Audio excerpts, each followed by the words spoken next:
Hello everyone, MockRock here, and welcome back to the Signature Move tier list, where we dive into the history of an iconic video game technique, break it apart in a series of trials, and finally, stack it up against the competition. Today's contender is arguably the most iconic attack in the history of Super Smash Bros., the Falcon Punch. A Smash original first seen in the debut Nintendo 64 title, the Falcon Punch has been taking names and building hype for decades since, but will this hype hold up under the scrutiny of a tier list?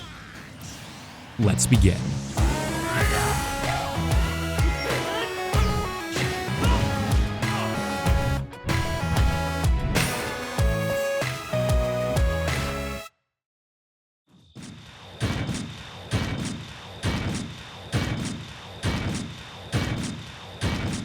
This is one way to start going bald.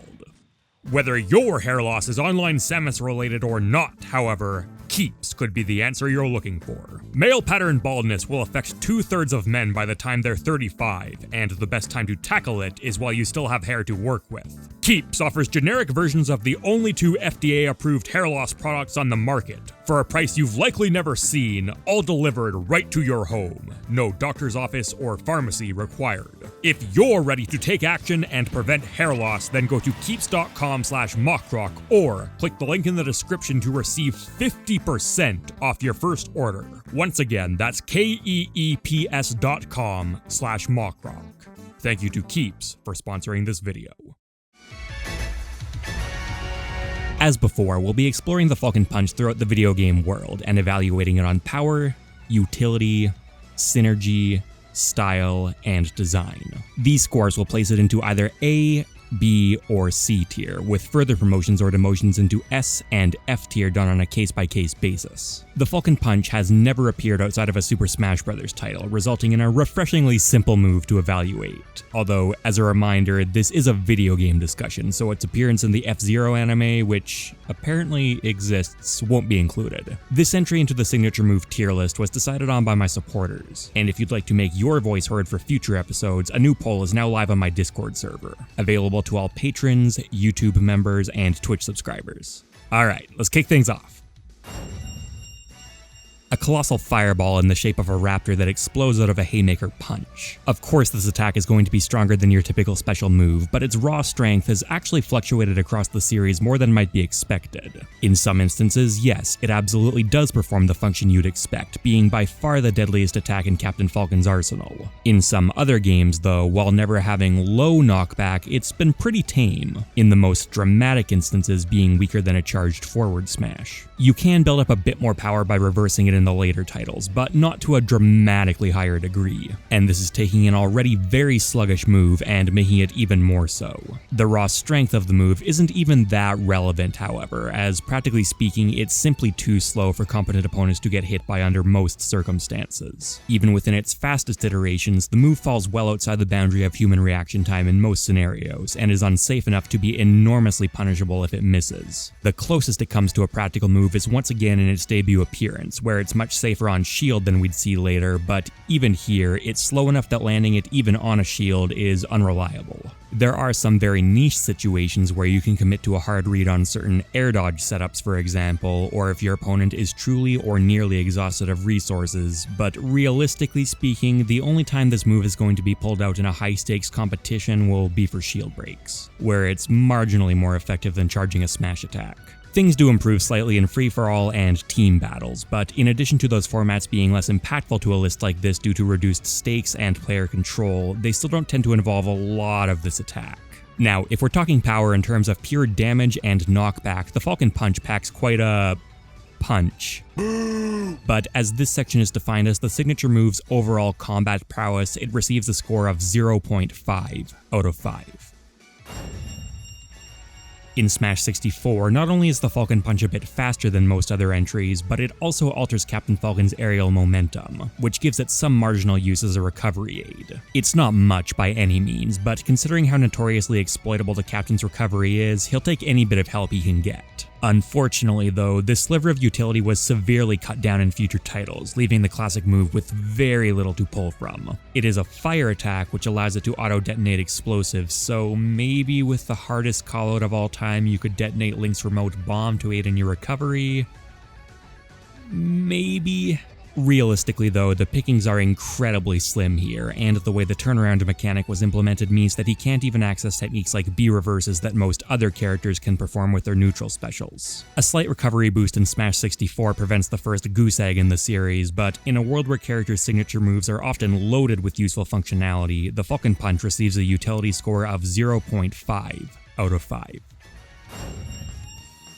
You might expect a move as slow as the Falcon Punch to be denied any form of synergy with the rest of his moveset, but this isn't quite the case. In Smash 64, the move is at its fastest, hit stun, or the paralysis that makes combos possible, is at its highest, and directional influence, or the ability to hold away from your opponent while being comboed, is non-existent. With these factors combined, he does have some genuine setups into the Falcon Punch, although they're still a long way from his bread and butter. Melee likewise features some potential Falcon Punch combos, but with the introduction of directional influence and a reduction in hit stun, they've become even more specific and can often be escaped if your opponent knows the right action they need to take.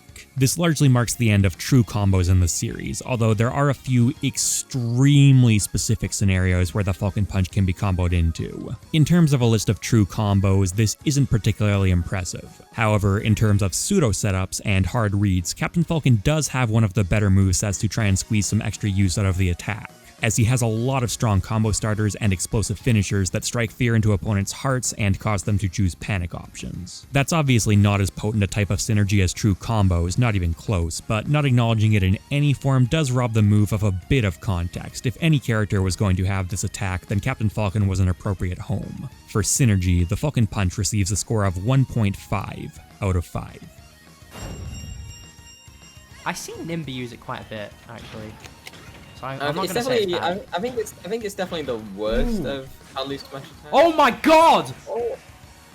What the f? No. Oh my. What? What?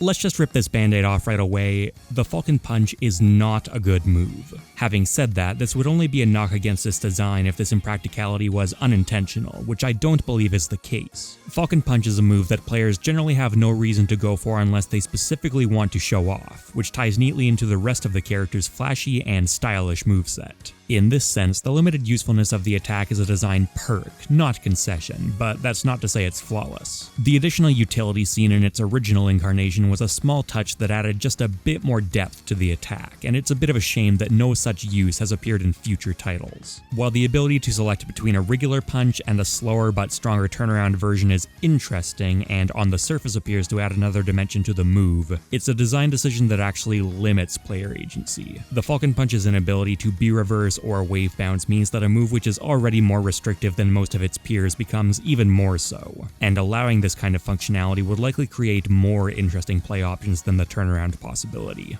Its power level has also fluctuated more than necessary over the course of the series. Being impractically difficult to land isn't a problem, but if the player does land it, they should be heavily rewarded for doing so, which hasn't always been fully delivered on. If you'd like to cite balance concerns in casual matches, I'd argue that a format full of screen-filling monsters and one-hit KOs could survive a slightly stronger Falcon Punch. These are knocks against the move, but not overly significant ones, and certainly not enough to prevent the Falcon Punch from continuing its status as a fan favorite in the world of Super Smash Bros. For design, the Falcon Punch receives a score of 4 out of 5. The points are in, and now it's time to apply our weightings and generate the final score.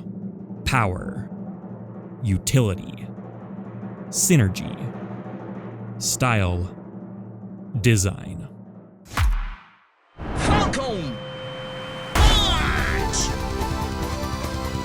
Carried by its exceptional style, the Falcon Punch manages to sneak its way into B tier. It's simultaneously one of the most exciting and least useful attacks throughout every installment of the Smash titles, and its extremely polarized scores reflect this. In terms of practicality, the Falcon Punch has to be one of the worst that we'll ever look at in this series. But thankfully for Captain Falcon's sake, the scoring system is designed to acknowledge quality in other areas as well, and the attack settles into a placement that addresses its significant flaws while still respecting its enormously impactful role in the world of Super Smash Bros. Thanks for watching everyone, and hey, if you liked it, why not leave a like?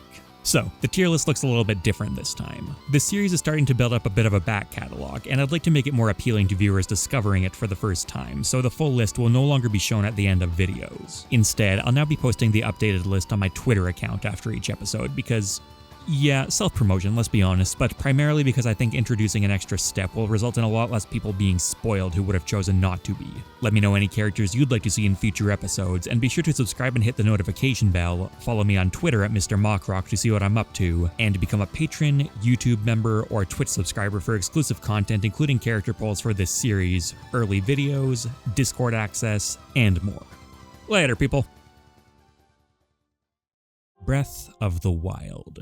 Is there any controversy with calling this the most impactful Nintendo title in modern memory? It's the bombshell that sprung from a series with a near unparalleled combination of... Today's contender comes to us from the best-selling video game of all time and recent Smash combatant, the avatar from Minecraft, genericized to Steve.